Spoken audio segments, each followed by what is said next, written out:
Hello, my name is Lars Hansen. Welcome to this video in a series of what to do and what to avoid when planning and implementing PLM.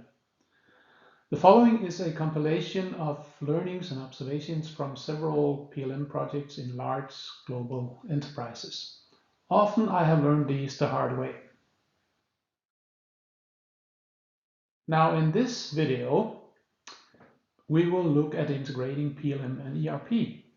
It can be done well, but let's look at what to consider when you do it. We'll start with some do's and some don'ts. I'll give you a little while to read here. Recognize any of this? I would think so.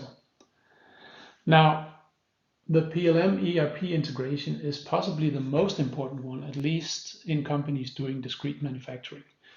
So you need to decide exactly what information lives where and what is created where. That's not always the same thing.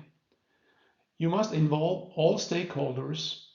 When you touch ERP, you are touching most of the company anyway. So involve everyone, but be careful not to discuss forever. I have seen these discussions evolve into a kind of trench warfare between the PLM crowd and the ERP crowd, and that's not what you want. You want to make your PLM system and your ERP system form the backbone of a nice, well-working digital thread together in unison. And you must communicate that this is what you want. Now, one thing that is quite common, actually, not in the textbooks, but certainly it is in real life, is that companies that have had an ERP system for many years, which goes for most of us, I guess, already has some PLM functionality built into the ERP system because that's what you had and you needed this functionality. One example is lifecycle states.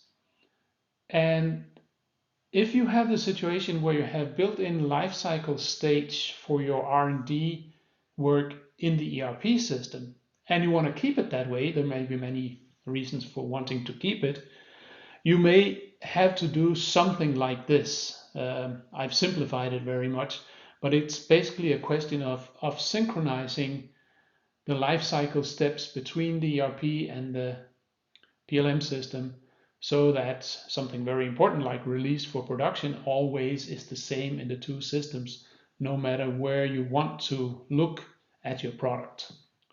It can be quite fun to do this, but it's doable, definitely. Some more do's and don'ts. You may recognize this from another one of my little videos, but it's so important, and I have learned that the discussion about naming and numbering schemes is the most challenging discussion you get when you implement PLM in companies. A programmer colleague of mine once wore a t-shirt with the text saying, "Naming things is the most important thing you will ever do." At that point, I didn't pay much attention to it, but I've certainly done so since. And don't get me started on this. The same thing goes for the revision schemes, by the way. This will always generate doubt, frustration, exhilaration. Any kind of feeling in your company that people come up with will come when you start discussing your naming schemes. And get it right, because otherwise your PLM implementation will suffer. That was it for now. Thanks for listening. I know these issues are very complex and I can talk for hours and days about them. So if you are prepared for that, please contact me at SteepGraph if you have any questions and would like to deep dive into these discussions. Thank you.